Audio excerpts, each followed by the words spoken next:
नमस्कार, grand news network में आप सभी का स्वागत है और बुलेटिन की खास खबरों के साथ मैं हूं आपके साथ सीमा। चलिए अब एक नजर डाल लेते हैं आज के बुलेटिन की खास खबरों की ओर। खबरों का सिलसिला शुरू करें उससे पहले एक नजर आज की सुर्खियों पर। गुरु घासीदास केंद्रीय विश्वविद्यालय में छात्र की मौत पर संदेह गहराया। मौत के पहले सिर पर किया गया चोट, पीएम ने खुलासा। पुलिस ने 4 गुंडों पर भेजी गोली। छत्तीसगढ़ एक्सप्रेस से पिट्ठू बैग हुआ था चोरी। जीआरपी ने 24 घंटे में सुलझाया मामला। जांजगीर चांपा से 3 आरोपी गिरफ्तार। बिलासपुर में भी शुरू हुआ राज्योत्सव। विभागों ने लगाई विकास की प्रदर्शनी। इन 25 वर्षों में काफी कुछ बदला। 6 साल तक चले हवाई सेवा आंदोलन के बाद भी नहीं मिली सुविधा का आश्वासन। पीएम के जाने के बाद अब रायपुर और दिल्ली में आंदोलन की हो रही तैयारी। ये थी सुर्खियां और अब खबरें विस्तार से। बिलासपुर में गुरु घासीदास विश्वविद्यालय के छात्र अरसलान अंसारी की संदिग्ध मौत के मामले में पोस्टमार्टम रिपोर्ट ने नया मोड़ ला दिया है। रिपोर्ट के अनुसार अरसलान की मौत से पहले उसके सिर पर गंभीर चोट के निशान पाए गए हैं, जिससे यह मामला आत्महत्या या दुर्घटना नहीं बल्कि किसी गहरी साजिश की ओर इशारा करता नजर आ रहा है। पुलिस ने रिपोर्ट पर आपत्ति जताते हुए 4 बिंदुओं पर अपनी क्वेरी भेजी है ताकि मौत के वास्तविक कारणों की सटीक जांच की जा सके। गौरतलब है कि 21 अक्टूबर की शाम जीजीयू कैंपस स्थित तालाब में अरसलान का शव मिला था। बिहार निवासी अरसलान की अचानक हुई मौत ने छात्रों और परिजनों में आक्रोश और सवाल दोनों बढ़ा दिए हैं। अब पुलिस और फॉरेंसिक टीम की जांच इस रहस्यमय मौत के पीछे की सच्चाई उजागर करने की दिशा में आगे बढ़ रही है। तखतपुर क्षेत्र के ग्राम तेंदुआ में शनिवार देर रात एक महिला की संदिग्ध परिस्थितियों में मौत से क्षेत्र में सनसनी फैल गई। 32 वर्षीय सीमा मेहर अपने घर में मृत अवस्था में मिली। घटना की सूचना मिलते ही तखतपुर पुलिस मौके पर पहुंची और जांच शुरू की। प्रारंभिक जानकारी के अनुसार सीमा मेहर अपने पति मिथुन मेहर के साथ शनिवार रात ग्राम मूर्तिपारा में आयोजित गौरा गौरी कार्यक्रम देखने गई थी। घर लौटने के बाद देर रात करीब 2 बजे दोनों के बीच विवाद हुआ। पूछताछ में मिथुन मेहर ने पुलिस को बताया कि झगड़े के दौरान उसने पत्नी को धक्का दे दिया, जिससे वह गिरकर गंभीर रूप से घायल हो गई और मौके पर ही उसकी मौत हो गई। हालांकि पुलिस द्वारा शव का निरीक्षण करने पर मृतका के गले पर फांसी जैसी रस्सी के निशान और शरीर पर कई चोटों के निशान पाए गए, जिससे मामला संदिग्ध प्रतीत हो रहा है। मामले की गंभीरता को देखते हुए एफएसएल की टीम और स्नीफर डॉग की मदद से जांच की जा रही है। पुलिस ने मर्ग इंटीमेशन दर्ज कर लिया है और घटना के हर पहलू की विस्तृत जांच शुरू कर दी है। बिलासपुर से बड़ी खबर, जहां ट्रांसपोर्ट कारोबार के नाम पर करोड़ों की ठगी का मामला सामने आया है।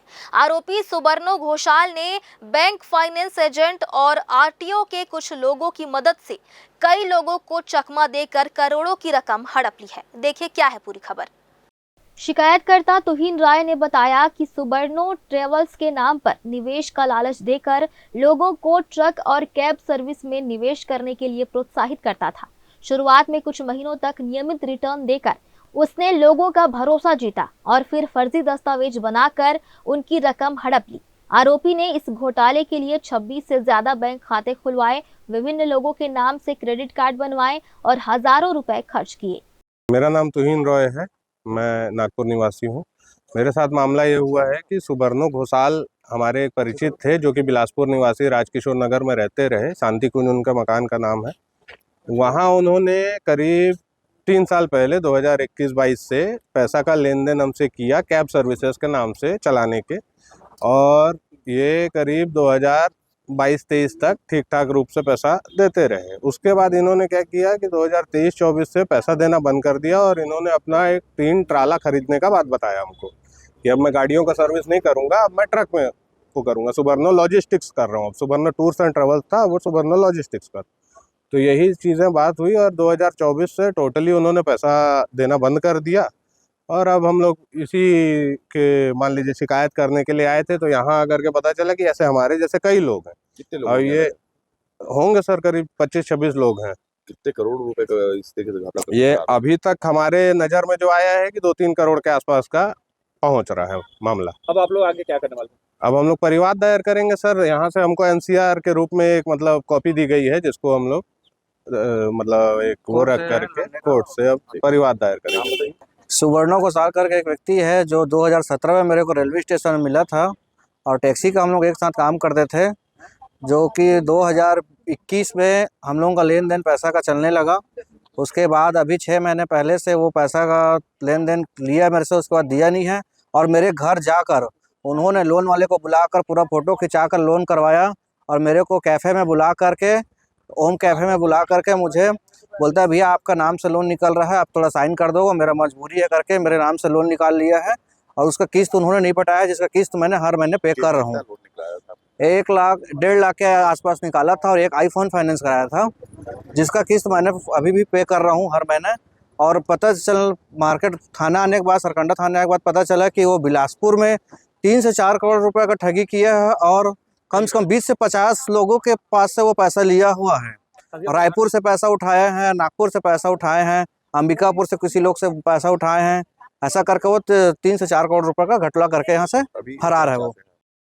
सूत्रों के अनुसार सुबर्णो ने एजेंटों की मदद से आईफोन जैसे प्रोडक्ट फाइनेंस करवाकर बेच डाले और आरटीओ के दलालों से भी संपर्क बनाए, जिनकी मदद से वाहनों के फिटनेस और परमिट दस्तावेज तैयार करवाए गए। आरोपी के पिता विकास चंद्र घोषाल, जो सेवानिवृत्त एससीएल कर्मचारी हैं, उनके नाम का भी दुरुपयोग हुआ। फिलहाल आरोपी फरार है और पुलिस से पूरे नेटवर्क की जांच कर कार्रवाई की मांग की जा रही है। ग्रैंड न्यूज के लिए कैमरामैन राकेश मिश्रा के साथ पिंटू दुबे की रिपोर्ट। बिलासपुर के थाना सिविल लाइन क्षेत्र में शनिवार देर रात रेत गिट्टी व्यवसायी रितेश कौशिक के साथ मारपीट और जान से मारने की धमकी का मामला सामने आया है। रितेश अपने मित्र राहुल राजपूत के साथ कार से घर लौट रहे थे। जब मंगला पेट्रोल पंप के पास पानी लेने उतरे, तभी वहां मौजूद एक अज्ञात युवक ने गाली गलौज करना शुरू कर दिया। विरोध करने पर आरोपी ने रितेश का कॉलर पकड़कर झूमा झटकी की और फिर अपने साथियों को बुला लिया। आरोप है कि सभी ने मिलकर रितेश के साथ हाथ मुक्का से मारपीट की और मुख्य आरोपी ने धारदार हथियार से वार किया, जिससे उनके सीने और बाएं हाथ की उंगली में चोट लगी। मारपीट के दौरान आरोपियों ने रितेश को जान से मारने की धमकी भी दी। पुलिस ने मामला दर्ज कर आरोपियों की पहचान में जुट गई है। मैं आया तो मंगला अपना आज़ाद चौक के आगे पेट्रोल पंप है, वहाँ पास पानी पीने के लिए गाड़ी को रोका तो वहाँ एक नशे में लड़का दरवाज़ा को ठोक रहा था, गाली वाली देते हुए पेट्रोल टंकी वाले लोग को। तो मैं देख के रुका हुआ था। अब रुकने के बाद मैं सोचा कि वो जाएगा, उसके बाद पानी पीने जाऊंगा करके। तो मैं फिर कार से उतरा तो उतने में फिर वो मेरे को गाली गलौज करने लगा। फिर उसके बाद मैं उसको मना करने के बावजूद वो फिर हाथापाई करने लगा। फिर 2-4 उसके दोस्त यार लोग नशे में धुत सामने से आए, फिर मेरे ऊपर यानी एकदम हाथापाई होने लगा। फिर उसके बाद फिर मैं वहाँ से अपना जान बचा के आगे निकला। रितेश कौशिक ने एक रिपोर्ट दर्ज कराया है कि मंगला पेट्रोल पंप के पास कुछ अज्ञात व्यक्तियों द्वारा हाथ मुक्का से मारपीट किए हैं, जिसमें उनको मारपीट व धमकी भी दी है, जिसमें मारपीट गाली गलौज धमकी के तहत अपराध दर्ज कर विवेचना में लिया गया है। फिलहाल वक्त हो चला है छोटे से ब्रेक का। ब्रेक के बाद भी खबरें जारी रहेंगी। बने रहिए ग्रैंड न्यूज नेटवर्क के साथ। जहजया प्राइवेट ITI NCVT से मान्यता प्राप्त एंड ISO सर्टिफाइड 10वीं पास विद्यार्थियों के लिए 2 year electrician course, OPA 1 year course, computer operating and programming assistant course, best classroom facility, admissions open. Jai Jaya private ITI, riverview colony, Koni, Bilaspur, Chhattisgarh. Break के बाद आप सभी का स्वागत है। छत्तीसगढ़ एक्सप्रेस के AC कोच में हुई चोरी की वारदात का GRP बिलासपुर ने महज 24 घंटे में खुलासा कर दिया है। रेलवे पुलिस ने 3 आरोपियों को गिरफ्तार कर उनके कब्जे से चोरी गया एप्पल लैपटॉप, iPad, पासपोर्ट और दस्तावेज सहित कीमती मोबाइल फोन बरामद किए हैं। 30 अक्टूबर को प्रज्वल शरद घोटगे ने छत्तीसगढ़ एक्सप्रेस के AC कोच में अपना पिट्ठू बैग चोरी होने की रिपोर्ट GRP बिलासपुर में दर्ज कराई थी। बैग में एप्पल कंपनी का लैपटॉप, iPad, पासपोर्ट और कुछ अन्य जरूरी दस्तावेज थे, जिनकी कुल कीमत करीब 1,70,000 रुपए बताई गई। शिकायत मिलते ही GRP पुलिस की टीम ने थाना प्रभारी विश्वनाथ चक्रवर्ती के नेतृत्व में त्वरित जांच शुरू की और संभावित संदिग्धों की तलाश में टीम को रवाना किया गया। सघन जांच और तकनीकी साक्ष्यों के आधार पर पुलिस ने सिर्फ 24 घंटे में जांजगीर चांपा जिले से 3 आरोपियों संजय दास महंत, संदीप दास और आलोक कुमार प्रधान को गिरफ्तार कर लिया। ट्रेन छत्तीसगढ़ एक्सप्रेस में कोरबा निवासी MBBS का छात्र जो मुंबई में फाइनल ईयर का पढ़ाई कर रहा है, छत्तीसगढ़ एक्सप्रेस में कोरबा से रायपुर जा रहा था AC कोच में। उसी दौरान उसका सो गया हो तो सोते हुए में किसी अज्ञात चोरों ने उसका पिट्ठू बैग चोरी कर लिया था, जिसमें एक लैपटॉप एप्पल कंपनी का, एक लैपटॉप एप्पल कंपनी का iPad और उसके डॉक्यूमेंट्स वगैरह थे। कुल कीमत 1,70,000 रुपये का उसका मसूका था। उसके रिपोर्ट पर JRP थाना बिलासपुर में अपराध क्रमांक 89/2025 दर्ज कर हमने धारा 305C BNS के अंतर्गत दर्ज किया और तत्काल हम लोगों ने कार्रवाई करते हुए चांपा से 3 लड़कों को पकड़ा, जिनके पास से चुराई हुई सभी संपत्ति के अलावा 4 नग और मोबाइल हमने बरामद किया है। उसके माल मालिक की तलाश कर रहे हैं हम लोग और कुल 2,30,000 रुपये का संपत्ति बरामद किए हैं। आरोपियों के पास से चोरी गया लैपटॉप, iPad, पासपोर्ट, दस्तावेज और 4 मोबाइल फोन बरामद किए गए, जिनकी कुल कीमत लगभग 2,30,000 रुपए है। पुलिस अब बरामद अन्य संपत्ति के मालिकों की भी तलाश कर रही है। पुलिस की इस त्वरित कार्रवाई से ट्रेनों में सफर करने वाले यात्रियों में सुरक्षा को लेकर विश्वास और भी मजबूत हुआ है। ग्रैंड न्यूज के लिए कैमरामैन राकेश मिश्रा के साथ पिंटू दुबे की रिपोर्ट। बिलासपुर के लखीराम ऑडिटोरियम में रविवार को अखिल भारतीय पत्रकार सुरक्षा समिति द्वारा राष्ट्रीय अधिवेशन का आयोजन किया गया। इस अधिवेशन का मुख्य विषय था पत्रकार सुरक्षा कानून में संशोधन और पत्रकारिता की रक्षा कैसे हो। देश के अलग अलग राज्यों से आए वरिष्ठ पत्रकारों, संपादकों और मीडिया प्रतिनिधियों ने इसमें हिस्सा लिया। कार्यक्रम में पत्रकारों की सुरक्षा से जुड़े मुद्दों पर गहन चर्चा हुई। वक्ताओं का कहना था कि पत्रकार लोकतंत्र का चौथा स्तंभ है, लेकिन आज वे सबसे ज्यादा असुरक्षित महसूस कर रहे हैं। इसलिए पत्रकारों के उत्पीड़न, धमकी या झूठे मुकदमों से बचाने के लिए ठोस कानून की जरूरत है। बैठक में यह प्रस्ताव रखा गया कि किसी भी पत्रकार की गिरफ्तारी से पहले एक स्वतंत्र जांच समिति का गठन होना चाहिए, जिसमें प्रशासनिक अधिकारियों के साथ समाज सेवी और पत्रकार प्रतिनिधि भी शामिल हो, ताकि जांच निष्पक्ष और पारदर्शी हो सके। इसके साथ ही अधिवेशन में कई अहम सुझाव पारित किए गए। पत्रकारों के बच्चों को निःशुल्क शिक्षा मिले और यदि किसी पत्रकार का आकस्मिक निधन होता है तो परिवार को कम से कम 10 लाख रुपए की आर्थिक सहायता दी जाए। वक्ताओं ने कहा कि पत्रकार समाज का दर्पण है और उनकी सुरक्षा लोकतंत्र की मजबूती से जुड़ी है। अधिवेशन के अंत में सर्वसम्मति से यह मांग रखी गई कि छत्तीसगढ़ सरकार पत्रकार सुरक्षा कानून में आवश्यक संशोधन करे और इसे जमीनी स्तर पर लागू करे, ताकि पत्रकार निर्भय होकर अपनी जिम्मेदारी निभा सकें। इसलिए मैं कह रहा हूं कि एक थ्योरी होती है हाइपोडर्मिक नीडल थ्योरी।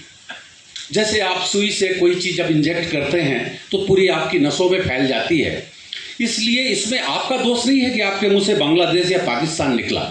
दरअसल चाहे वो ऑडियो हो, चाहे विजुअल हो, चाहे समाचार पत्र हो, चाहे व्हाट्सएप हो, चाहे फेसबुक हो, हर तरफ से जब सारी बातें आती हैं तो एक ऐसा नैरेटिव बन जाता है। आप उस विचारधारा के जकड़न में आ जाते हैं और आप वही जवाब देते हैं जो नैरेटिव तैयार किया जाता है। तो मेरा कहना सिर्फ इतना सा है कि पहले हम पत्रकार अपने को इस तरह के प्रभावों से बचने से बचाएं।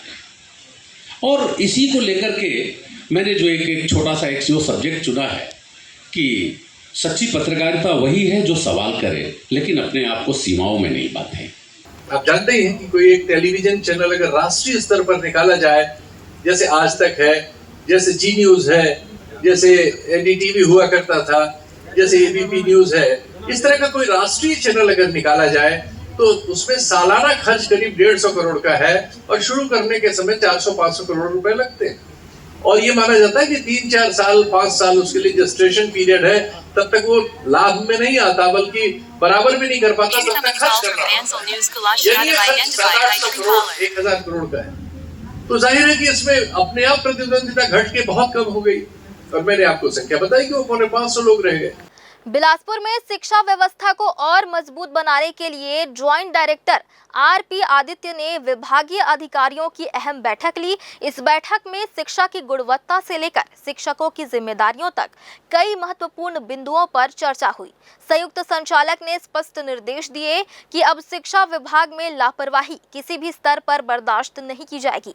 उन्होंने कहा कि जो शिक्षक या कर्मचारी लगातार अनुपस्थित हैं या अपना कार्यभार ग्रहण नहीं कर रहे, उनके खिलाफ सख्त कार्रवाई की जाए। बैठक में 19 विभागीय जांचों के लंबित मामलों की समीक्षा की गई। अधिकारियों को निर्देश दिया गया कि सभी प्रकरणों को जल्द से जल्द निराकरण किया जाए। साथ ही शैक्षणिक और प्रशासनिक व्यवस्था को चुस्त दुरुस्त करने के लिए जिला और विकास खंड शिक्षा अधिकारियों को जिम्मेदारी सौंपी गई। शैक्षणिक गुणवत्ता सुधार पर जोर देते हुए संयुक्त संचालक ने परख परीक्षा 25 दिसंबर की तैयारियों की विस्तृत समीक्षा की। उन्होंने कहा कि परीक्षा की सफलता के लिए स्कूलों में 12 खड़ी पहाड़ा और वर्णमाला अभ्यास पर विशेष ध्यान दिया जाए। बैठक में एकल शिक्षकीय और शिक्षक विहीन विद्यालयों की जानकारी मांगी गई और शिक्षकों की कमी को दूर करने के लिए रणनीति पर चर्चा की गई। साथ ही भवन विहीन शालाओं की पोर्टल एंट्री, वरिष्ठता सूची और शाला निरीक्षण प्रतिवेदन शीघ्र प्रस्तुत करने के निर्देश दिए गए। जॉइंट डायरेक्टर ने कहा कि अब शिक्षा व्यवस्था में सुधार सिर्फ कागजों पर नहीं, जमीनी स्तर पर दिखना चाहिए। स्पष्ट संदेश और लापरवाही नहीं, जिम्मेदारी और गुणवत्ता ही होगी शिक्षा विभाग की पहचान। बिलासपुर में मतदाता सूची को शुद्ध और त्रुटि रहित बनाने के लिए विशेष गहन पुनरीक्षण अभियान अब रफ्तार पकड़ चुका है। निर्वाचन कार्यालय से सभी आवश्यक प्रपत्र छपकर बूथ लेवल अधिकारियों तक पहुंच चुके हैं। अब 4 नवंबर से बीएलओ घर घर जाकर मतदाताओं का सत्यापन शुरू करेंगे। भारत निर्वाचन आयोग के निर्देशानुसार यह प्रक्रिया जिले के सभी 14 लाख से अधिक मतदाताओं के लिए की जाएगी। इनमें से शहरी क्षेत्र में करीब 5 लाख और ग्रामीण क्षेत्र में 8 लाख से ज्यादा मतदाता शामिल हैं। अब तक 10 लाख से अधिक फॉर्म बीएलओ को वितरित किए जा चुके हैं। बीएलओ घर घर जाकर प्रत्येक मतदाता से संपर्क करेंगे, उनकी जानकारी की पुष्टि करेंगे और गणना फॉर्म भरवाएंगे। निर्वाचन आयोग ने स्पष्ट किया है कि यदि गणना फॉर्म में दी गई जानकारी पिछले रिकॉर्ड से मेल नहीं खाती है तो संबंधित मतदाता को नोटिस जारी किया जाएगा और उसे अपनी जन्म तिथि से संबंधित दस्तावेज प्रस्तुत करने होंगे। स्वीकृत दस्तावेजों में पासपोर्ट, सहकारी पहचान पत्र, जन्म प्रमाण पत्र, मैट्रिकुलेशन सर्टिफिकेट, निवास प्रमाण पत्र, परिवार रजिस्टर या सरकारी भूमि या मकान आवंटन पत्र शामिल हैं।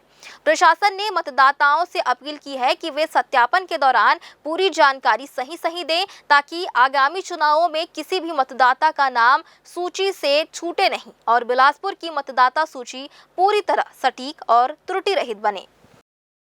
एक बार फिर से रुकेंगे एक ब्रेक के लिए। ब्रेक के बाद भी खबरें जारी रहेंगी। बने रहिए ग्रैंड न्यूज नेटवर्क के साथ। जय जया प्राइवेट ITI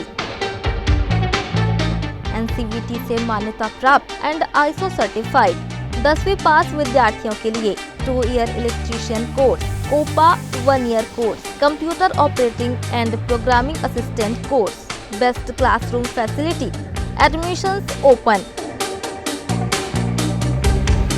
जय Jaya private ITI, riverview colony, Koni, Bilaspur, Chhattisgarh. Break के बाद आप सभी का स्वागत है।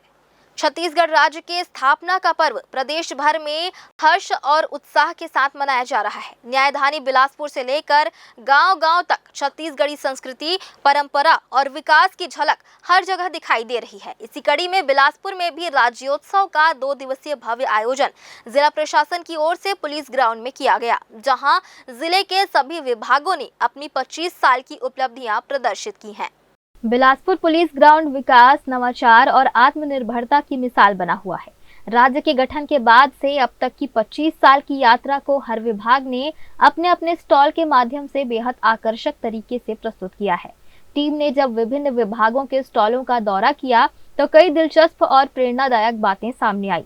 कृषि और उद्यानिकी विभाग ने लोकल से वोकल की दिशा में कदम बढ़ाया है। महिला स्व सहायता समूह ने भी इस मेले में अपनी दमदार उपस्थिति दर्ज कराई है। शिक्षा विभाग का स्टॉल भी लोगों के आकर्षण का केंद्र बना हुआ है। ये सारे क्लीनिंग प्रोडक्ट हैं जो कि हम लोग पाउडर या फिर सोप के फॉर्म पे बनाते हैं, उसका ये लिक्विड फॉर्म है। तो जैसे आप देख रहे हैं यहाँ पर, ये हमारा लॉन्ड्री डिटर्जेंट है जिससे हम लोग किसी भी महंगे से कपड़े को आप धो सकते हैं। इसमें आपको किसी भी तरीके का कलर निकलने का कंप्लेंट नहीं होगा। अगर आपने व्हाइट कपड़े पे यूज़ किया है तो उसमें येलोनेस नहीं आएगी, तो ये आपका बेस्ट क्वालिटी का है। इसके अलावा हमारा जैसे आप ये देख रहे हैं, ये डिश वॉश है, ये हमारा हार्ड सरफेस क्लीनर है जो हम लोग मल्टी सरफेस यूज़ कर सकते हैं। जहाँ पर भी पुराने से पुरानी चिकनाई है, काई जमे हुए, सब क्लीन करने के लिए हम लोग यूज़ करते हैं। इसके अलावा ये हमारा टॉयलेट क्लीनर है। आप लोग ब्रांडेड ऑलरेडी यूज़ करते हैं, लेकिन हमारे में ये क्वालिटी है कि हमको क्वालिटी तो आपको बेस्ट देंगे ही देंगे, पर रेट आपको बहुत कम मिलेगा। विभाग की उपलब्धि के बारे में बोले हैं तो हमने फ्लैक्स के माध्यम से प्रदर्शित किया है।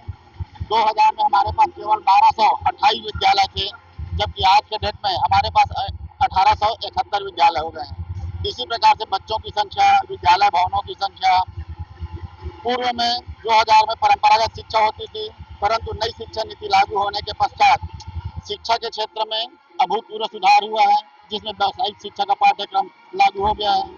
हमारे जिले में लगभग 200 के आसपास स्मार्ट क्लासेज वाले स्कूल बन चुके हैं।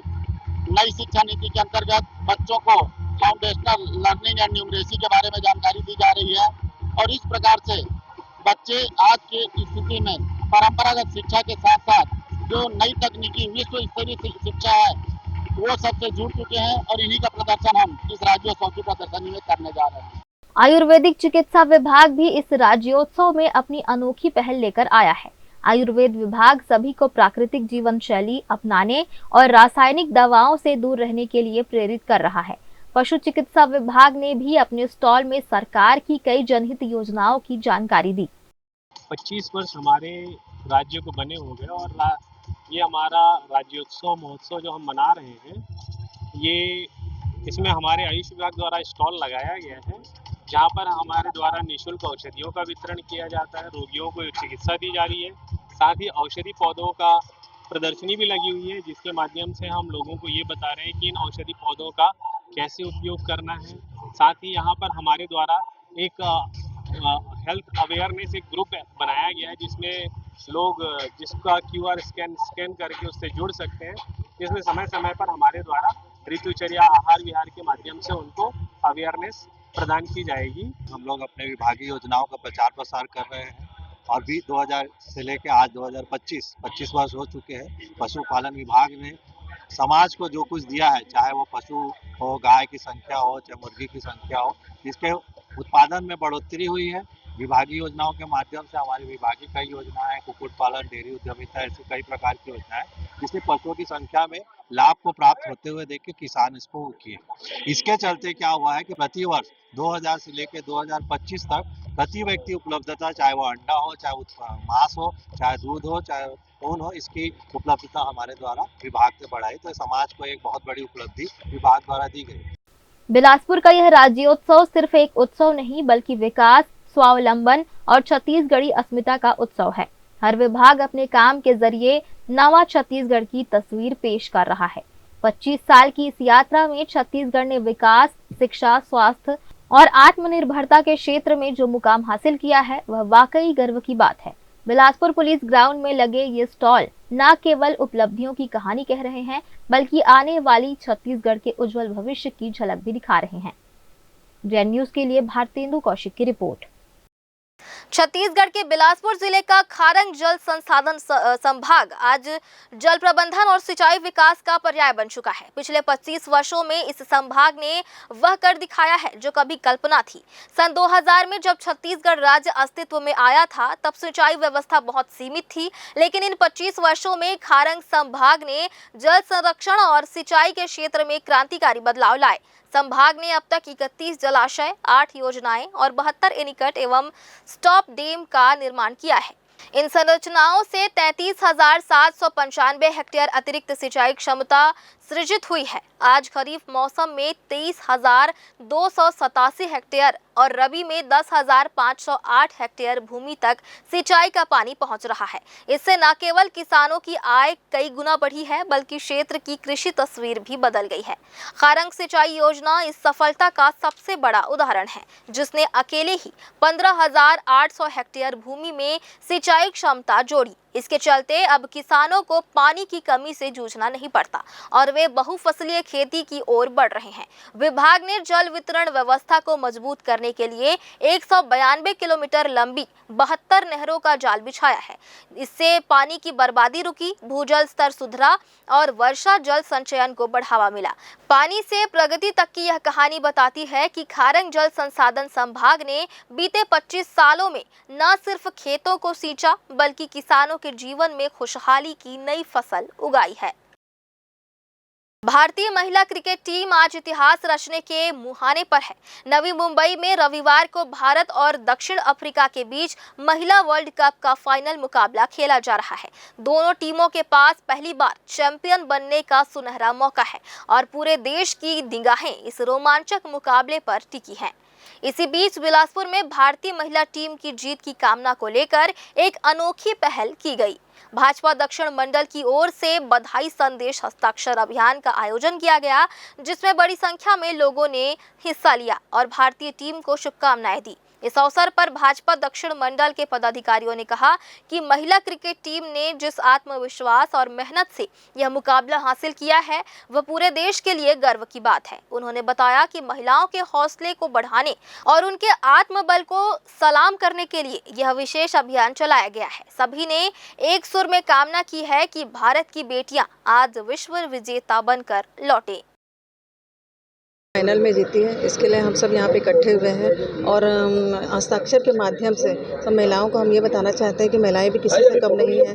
वो घर का चौका चूल्हा भी संभाल सकती हैं तो देश को आगे भी बढ़ा सकती हैं। जिस तरह खेल में उच्च स्थान प्राप्त किए हैं, उसी तरह अन्य क्षेत्रों में भी हम किसी से कम नहीं हैं। और सभी महिला साथियों को मैं ये बताना चाहती हूँ कि हम किसी से कम नहीं, हम भी सबसे अच्छा स्थान बना सकते हैं। आज हमारी बहनें भारतीय महिला क्रिकेट टीम का फाइनल है दक्षिण अफ्रीका से, उनकी जीत की शुभकामनाएं के लिए हम लोग यहाँ बधाई संदेश लिख रहे हैं, हस्ताक्षर करवा रहे हैं। और जो कोई भी हमारे भाई और बहन इसमें हस्ताक्षर कर रहे हैं, आज यादव टी स्टॉल की तरफ से चाय और बिस्किट बिल्कुल निःशुल्क दिया जा रहा है। और हमारा एक छोटा सा प्रयास है कि हमारे बहनों का मनोबल बढ़ाना है, तो हम लोग सोचे कैसे बढ़ाया जाए। तो दक्षिण मंडल भारतीय जनता पार्टी के द्वारा चाय और बिस्किट यहाँ निःशुल्क व्यवस्था की गई है ताकि उनका आत्मबल बढ़ पाए और पहली बार इतिहास में महिला क्रिकेट टीम को वर्ल्ड कप मिल पाए। एक बार फिर से रुकेंगे एक ब्रेक के लिए। ब्रेक के बाद भी खबरें जारी रहेंगी। बने रहिए ग्रैंड न्यूज नेटवर्क के साथ। जहजया प्राइवेट ITI NCVT से मान्यता प्राप्त एंड ISO सर्टिफाइड 10वीं पास विद्यार्थियों के लिए 2 year electrician course, COPA 1 year course, computer operating and programming assistant course, best classroom facility, admissions open. Jai Jaya private ITI, riverview colony, Koni, Bilaspur, Chhattisgarh. Break के बाद आप सभी का स्वागत है। बिलासपुर में हवाई सेवा की बढ़ोतरी और महानगरों तक सीधी फ्लाइट शुरू करने की मांग को लेकर पिछले 6 सालों से संघर्ष जारी है, लेकिन आज भी इस दिशा में कोई ठोस कदम नहीं उठाया गया है। स्थानीय संगठनों और हवाई सेवा जन संघर्ष समिति ने बार बार सरकार से बिलासपुर को बेहतर हवाई कनेक्टिविटी देने की मांग की है ताकि शहर को विकास की मुख्य धारा से जोड़ा जा सके। हालांकि प्रधानमंत्री नरेंद्र मोदी के हाल ही में हुए छत्तीसगढ़ प्रवास के दौरान भी बिलासपुर एयरपोर्ट को लेकर कोई घोषणा नहीं की गई। जन संघर्ष समिति के सदस्यों ने बताया कि बिलासपुर राज्य का दूसरा सबसे बड़ा शहर है, फिर भी यहाँ की हवाई सेवा सीमित है। रायपुर, दुर्ग और भिलाई जैसे शहरों की तरह बिलासपुर को भी समान सुविधा मिलनी चाहिए। उनका कहना है कि छत्तीसगढ़ राज्य गठन के 25 साल बाद भी विकास की रोशनी अभी तक कुछ ही जिलों तक सीमित है, जबकि बिलासपुर जैसे संभावनाओं वाला शहर उपेक्षा का शिकार बना हुआ है। इसी नाराजगी को देखते हुए अब आंदोलन को और व्यापक बनाने की तैयारी की जा रही है।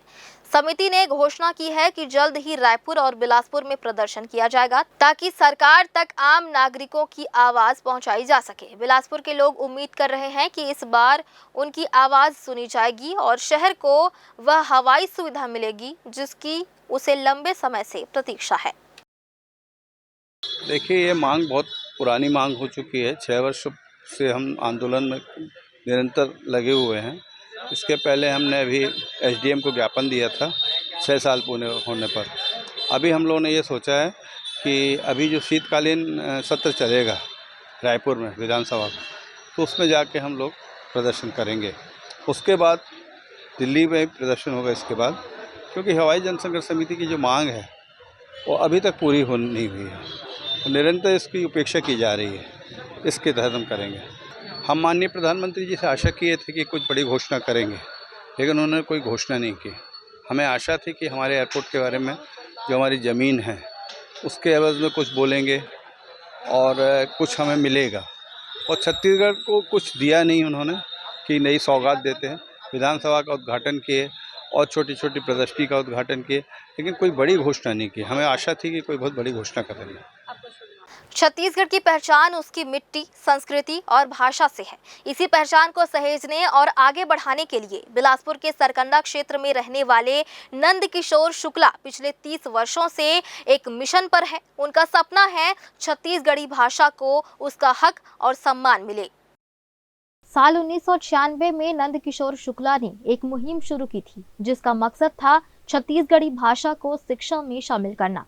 उन्होंने ठान लिया कि जब तक स्कूलों और कॉलेजों में छत्तीसगढ़ी भाषा में शिक्षा प्रारंभ नहीं होती, तब तक वे इस संघर्ष को जारी रखेंगे। शुक्ला का संघर्ष केवल भाषणों और कागजों तक सीमित नहीं रहा।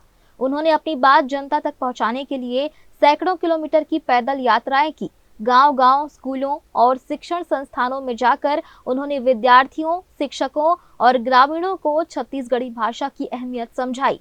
उनकी बातों ने लोगों के दिल को छू लिया। अब कई लोग छत्तीसगढ़ी बोली को बढ़ावा देने की पहल कर रहे हैं।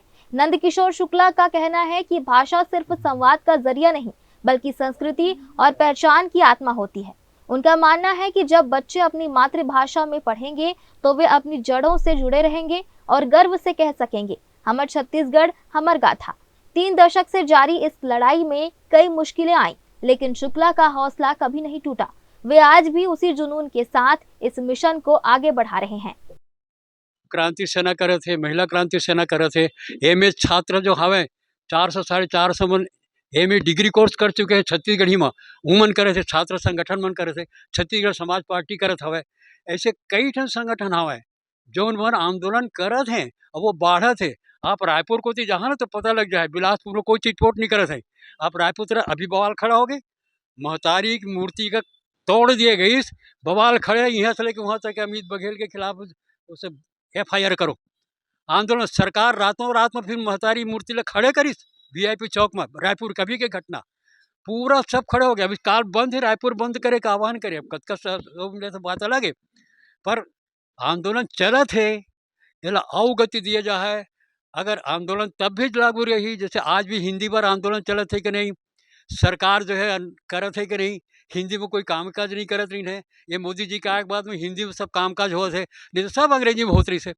तो जो हिंदी लात का बछड़ लग गए उपयोग करे माँ, तो छत्तीसगढ़ी लगी और आंदोलन सतत रूप में चल ही।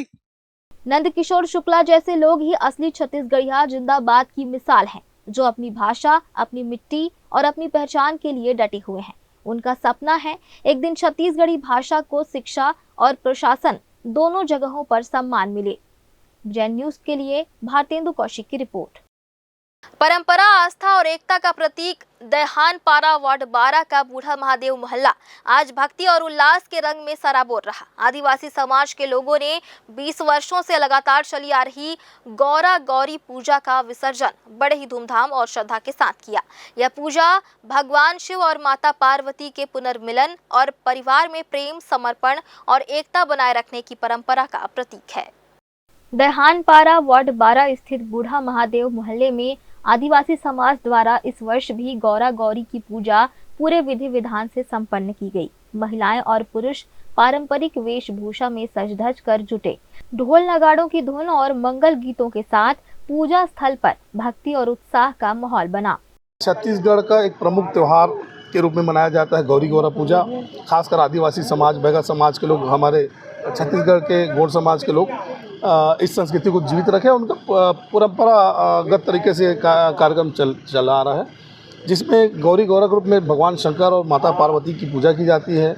विवाह का दृश्य दिखाया जाता है और बाजे गाजे के साथ छत्तीसगढ़ी परिधान में हमारे जो आदिवासी समाज के, बैगा समाज के, गोंड समाज के स्थानीय हैं, वो सब धूमधाम से विसर्जन के लिए लेके जाते हैं। और हमारे छत्तीसगढ़ की संस्कृति को जीवित रखते हैं और ये संदेश देते हैं कि ये हमारी परंपरा जो है हमारी पहचान है और इसको हमको कभी नहीं भूलना चाहिए। पूजा के समापन अवसर पर भव्य शोभा यात्रा निकाली गई, जिसमें समाज के सभी वर्गों के लोग शामिल हुए। हाथों में कलश और सिर पर प्रतिमाएं लेकर श्रद्धालु जयकारों के बीच चलते रहे। अंत में गौरा गौरी की प्रतिमाओं का जल में विसर्जन किया गया, जो आस्था और परंपरा का प्रतीक माना जाता है। आज का विसर्जन कार्यक्रम हो रहा है हमारे वार्ड नंबर 12 में, बुढ़ादेव वार्ड है, जो विस्थापित करें हम परसों गौरा गौरी फूल कुचराए हैं, बारात गए हैं गौरव महाराज की, महादेव की। आज विसर्जन कर रहे हैं हम सभी वार्डवासी और हम चाहते हैं सभी मोहल्ले वासी सुख समृद्धि हमारे गौरा गौरी के अधीन कृपा से बने रहे। गौरा गौरी पूजा मुख्यतः आदिवासी समाज में पति पत्नी के पवित्र बंधन और पारिवारिक एकता का प्रतीक है। इस पूजा में महिलाएं मिट्टी की प्रतिमाएं बनाकर माता गौरा और भगवान शंकर की उपासना करती हैं और उन्हें विसर्जित कर देती हैं। यह परंपरा यहाँ बीते 20 वर्षों से लगातार चली आ रही है और समाज के सभी वर्गों को एक साथ जोड़ने का कार्य करती है। ग्रैंड न्यूज के लिए कैमरामैन राकेश मिश्रा के साथ पिंटू दुबे की रिपोर्ट। फिलहाल आज की इस बुलेटिन में बस इतना ही। अगले बुलेटिन में फिर होगी आपसे मुलाकात। तब तक के लिए मुझे और मेरी पूरी टीम को दीजिए इजाजत। नमस्कार।